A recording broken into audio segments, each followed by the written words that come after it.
Olá pessoal, aqui é Emanuele. Neste vídeo daremos início à unidade 3 sobre sistemas de equações lineares. Nós veremos por que precisamos estudar métodos numéricos para resolver esses sistemas. Eu também vou falar de alguns conceitos que são importantes para a compreensão desses métodos. Eu suponho que você já tenha estudado algum desses conceitos em álgebra linear, mas se você não tiver visto ou se precisar revisá-los, consulte os links que eu coloquei aqui embaixo na descrição do vídeo. Se você tiver alguma outra sugestão, é só colocar como comentário que outras pessoas podem consultar quando assistirem o vídeo. Então vamos começar.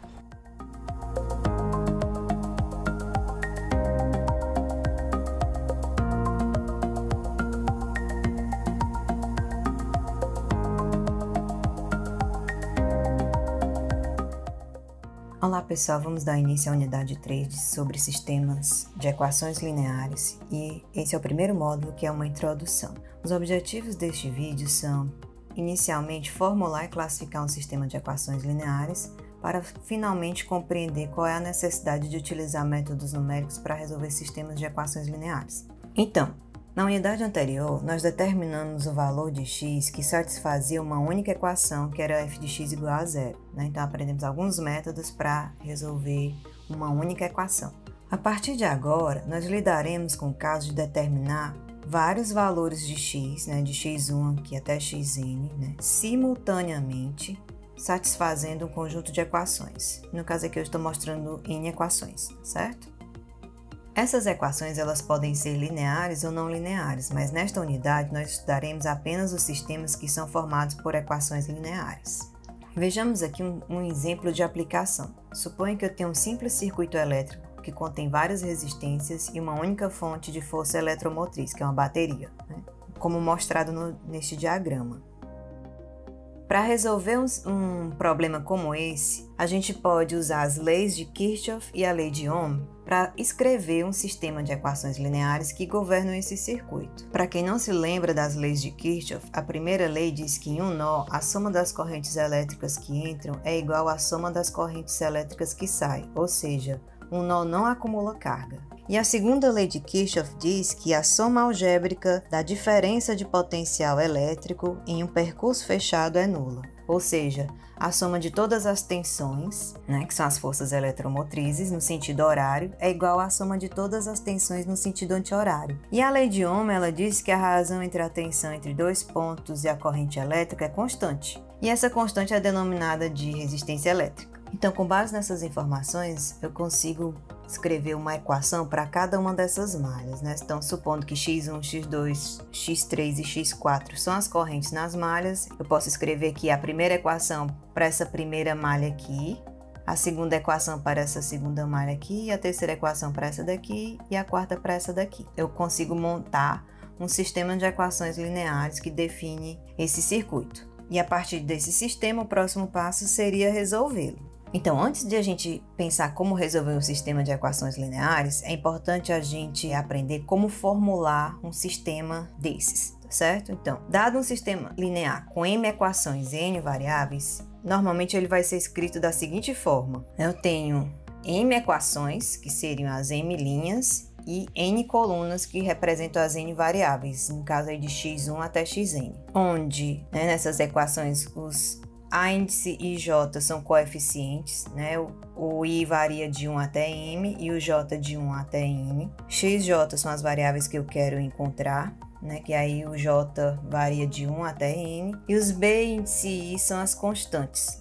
onde o I varia de 1 até M. Então eu tenho M constantes. Também é possível, a gente vai ver como a gente vai lidar com programas de computador para resolver esses sistemas. Normalmente a gente vai representar esses sistemas usando uma notação matricial. Então, para eu resolver um sistema linear numa notação matricial, eu quero encontrar esses valores de xj, que varia j de 1 até n. Caso existam, a gente não sabe se vai existir uma solução para o sistema. E esses valores, eles têm que satisfazer as m equações simultaneamente. Então, na notação matricial, eu escrevo ax igual a b, onde o A vai ser uma matriz dos coeficientes, que são os mesmos coeficientes que a gente viu há instantes atrás. O vetor x vai ser o vetor das variáveis e o vetor b vai ser o vetor constante, que contém as constantes. Alguns detalhes sobre a notação. Eu vou denotar de x asterisco como o vetor solução. Então, se o sistema tiver uma solução, ele vai ser denotado por esse vetor x asterisco. X barra vai ser uma solução aproximada. Bem, aí só para exemplificar como seria a formulação matricial do sistema AX igual a B do exemplo do circuito elétrico, seria dessa maneira. A minha matriz A seria uma matriz 4x4, com o meu vetor X seriam as 4 correntes que eu queria encontrar e o meu vetor B seria esse vetor constante. Bem, antes de prosseguir com o conteúdo, né, de sistemas lineares, eu espero que vocês saibam alguns conceitos, certo? Para poder entender bem o que a gente vai falar de agora em diante, tá certo? Não é o escopo dessa unidade de eu falar muitos detalhes, né? Existem vários vídeos na internet que falam desses conceitos básicos que, se por acaso você não souber ou não se lembrar mais, dê uma procurada que você vai encontrar vários vídeos interessantes que explicam bem esses conceitos, certo? Eu suponho que você saiba já o que é uma matriz, certo? Quais são os tipos de matrizes: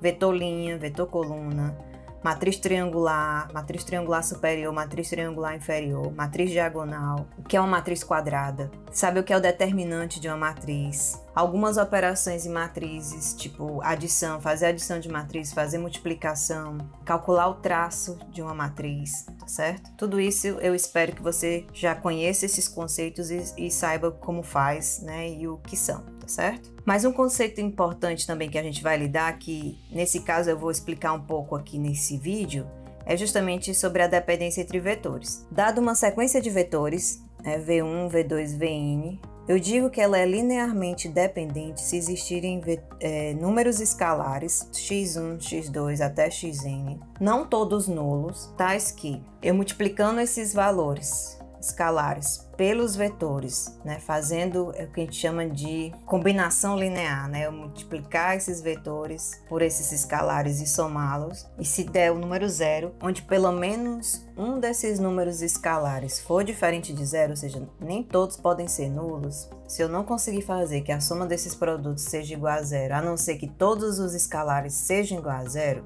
eu digo que esses vetores, eles são linearmente independentes. Por que eu preciso saber disso? Para eu calcular uma operação que é importante no caso dos sistemas lineares, principalmente porque a gente vai ver agora o que é a classificação, eu preciso usar esse conceito de posto de uma matriz. Como é um conceito mais específico de álgebra linear, que talvez nem todo mundo conheça, eu vou explicar aqui o que é o posto de uma matriz A, M por N. Dado aquele conceito anterior de que são vetores linearmente independentes, o posto de uma matriz A vai ser o número máximo de vetores linhas ou vetores colunas, né, de A, que são linearmente independentes, sendo que o posto de A vai ser menor ou igual ao mínimo entre o número de linhas e colunas da matriz A, né, que é o mínimo entre M e N. Vou mostrar aqui um exemplo. Então, suponho que eu tenho essa matriz A, que são 4 linhas e 5 colunas, e eu quero calcular o posto dessa matriz.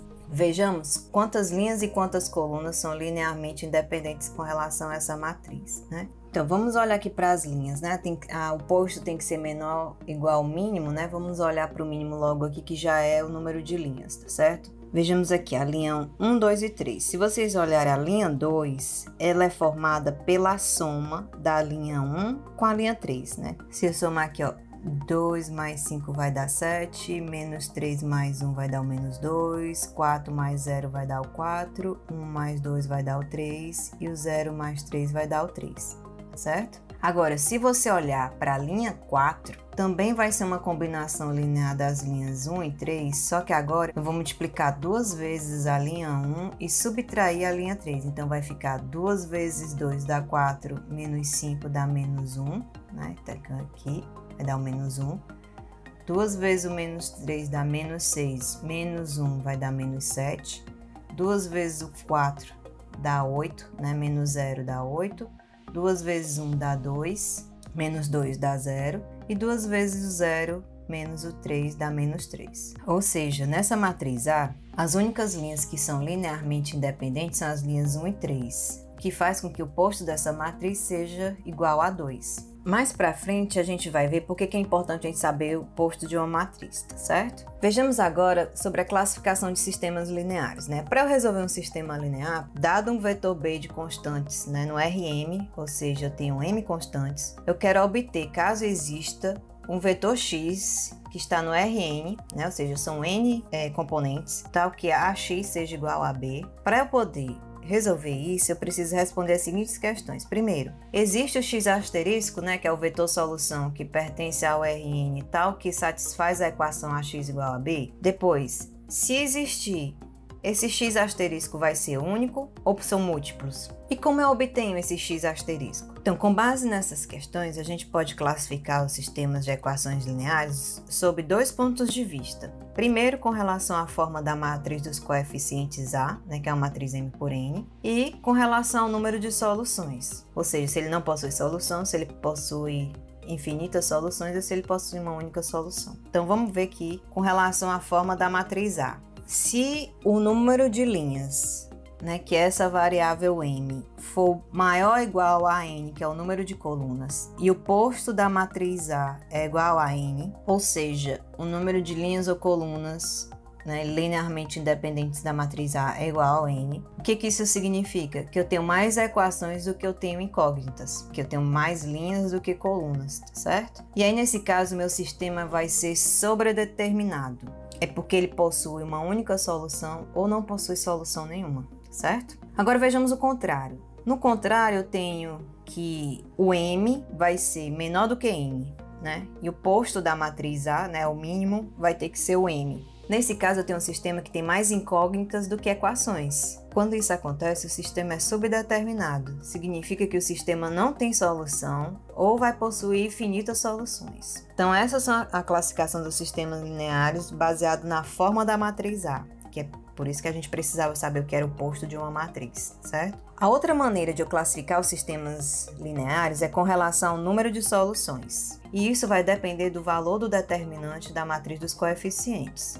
Então, o primeiro caso é quando ele possui uma única solução, e isso acontece quando o determinante da matriz A for diferente de zero, certo? Vejamos aqui um exemplo 2 por 2. Suponha que eu tenho esse sistema de equações 2x1 mais x2 igual a 3 e x1 menos 3x2 igual a menos 2. Vou separar aqui a minha matriz dos coeficientes, né, que é a matriz 2, 1, 1, menos 3. Se a gente calcular o determinante dessa matriz, né, vai ficar 2 vezes menos 3 menos 1, né, que dá menos 7. Ou seja, o determinante deu diferente de zero. E esse sistema aqui, se a gente fosse resolver, ele vai ter solução única, né, que aqui no caso, o meu x asterisco é o vetor 1, ok? O segundo caso é quando ele possui infinitas soluções, ou seja, o determinante de A é igual a zero. E acontece ainda a seguinte coisa, pessoal. Vejamos esse exemplo aqui, ó. 2x1 mais x2 igual a 3, 4x1 mais 2x2 igual a 6. Vamos separar a matriz A, né? Tem a matriz 2, 1, 4, 2. Se vocês observarem a matriz A, a linha 2, ela é a linha 1 multiplicado por 2. Né? Ou seja, a linha 2 é linearmente dependente da linha 1. Se a gente for calcular o determinante aqui dessa matriz, vai dar igual a zero, né? Vai ficar 2 vezes 2, 4, menos 1 vezes 4, também dá 4, dá igual a zero. Então, o determinante aqui vai dar igual a zero.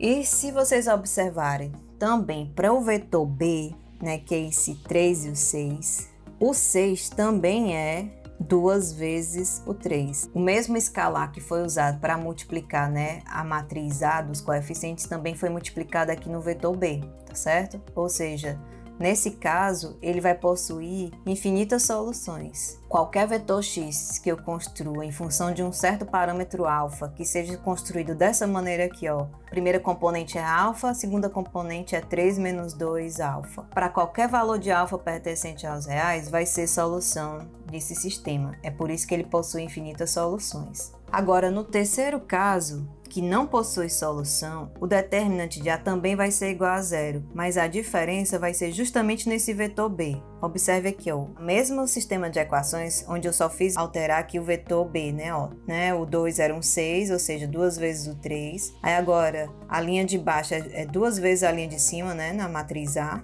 Mostrar aqui a matriz A. Então, fica a primeira posição da segunda linha vai ser o 4, que é 2 vezes o 2, e a segunda posição é o 2, que é 2 vezes o 1. Né? Então, a linha de baixo ela é linearmente dependente da linha de cima. Mas o vetor B, ele não é a multiplicação da linha de cima vezes o 2, tá certo? São números, né, independentes aqui.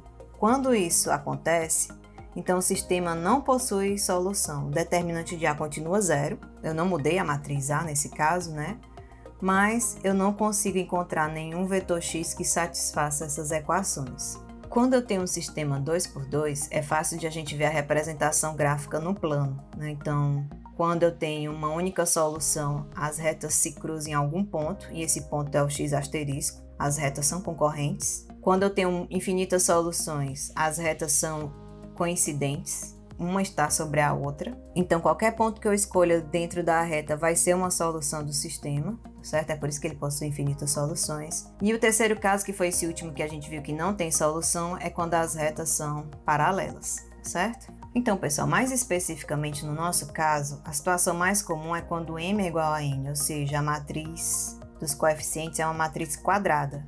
E aí eu digo que o sistema linear é de ordem n, que é justamente o número de linhas e colunas que essa matriz tem, tá certo? Então, resolver um sistema de ordem n significa encontrar as n incógnitas x e y, né, que satisfaçam simultaneamente as n equações algébricas lineares, ok? E é o que a gente vai ver nessa unidade. Então, como é que se dividem os métodos numéricos para a solução dos sistemas lineares, né? Eu tenho dois tipos de métodos, certo? Os métodos diretos, que com exceção de os erros de arredondamento, a gente viu que eles acontecem, né? Principalmente quando a gente lida com código, sempre vai aparecer erro de arredondamento. Eles vão fornecer a solução exata do sistema linear, se ela existir, após um número finito de operações. Certo? Isso aqui é o mais importante dessa definição do método direto. Ele tem um número finito de operações e se essa solução existir, ele vai encontrar, tá certo? O único problema é que, como a gente está lidando com códigos de computador, pode ser que essa solução possua erros de arredondamento, certo? Mas o método direto ele vai fornecer a solução exata caso ela exista. O outro tipo de método, né, que a gente também vai estudar nessa unidade, são os métodos iterativos. Esses métodos, eles vão gerar uma sequência de vetores, né, xk.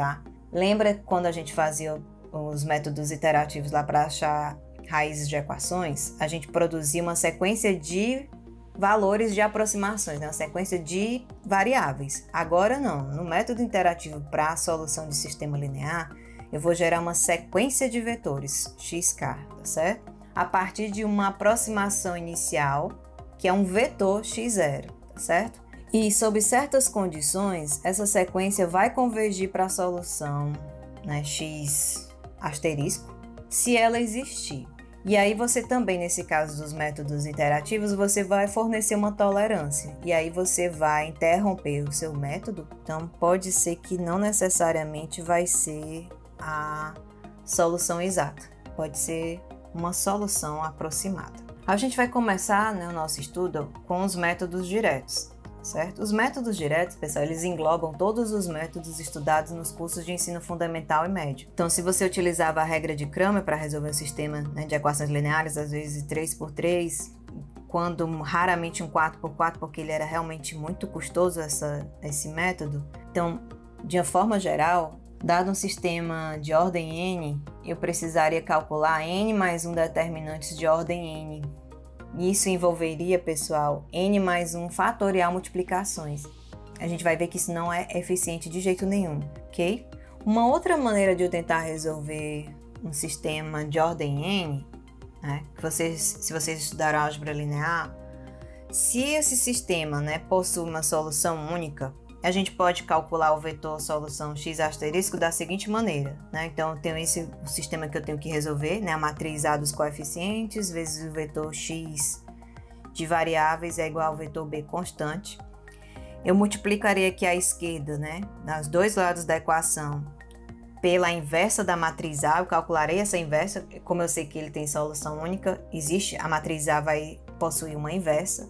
Eu calculo essa inversa, multiplico à esquerda nos dois lados por essa inversa. Aí eu tenho a inversa de A, que multiplica o A vezes o x asterisco, é igual à inversa de A, que multiplica o B. Essa inversa de A vezes o A, a gente sabe que isso dá a matriz identidade, né? Então, ficaria aqui só o x asterisco é igual à inversa de A vezes o B. Ou seja, para encontrar o vetor solução, bastaria calcular essa inversa e multiplicar pelo o vetor B. Só que a gente vai ver que calcular explicitamente a matriz inversa, e depois fazer o produto dessa matriz pelo vetor B envolve muitas operações. A gente vai ver que existem métodos alternativos que produzem o mesmo resultado, né, que esse vetor solução, mas que envolve menos operações, certo? A gente vai ver esses métodos a partir do próximo vídeo e com isso eu concluo essa introdução aos sistemas de equações lineares. Vamos ver aqui um resumo de tudo que a gente aprendeu hoje. Nós formulamos e classificamos sistemas de equações lineares, vimos a forma geral e depois vimos as duas maneiras de classificar o sistema de equações lineares. E no final a gente compreendeu a necessidade de utilizar métodos numéricos para resolver sistemas de equações lineares, porque as formas existentes, né, que normalmente a gente aprende na escola, não são eficientes quando a ordem do sistema aumenta muito, né? Então a gente vai estudar os métodos alternativos. Então, obrigada por assistir o vídeo até aqui e nos vemos no próximo vídeo.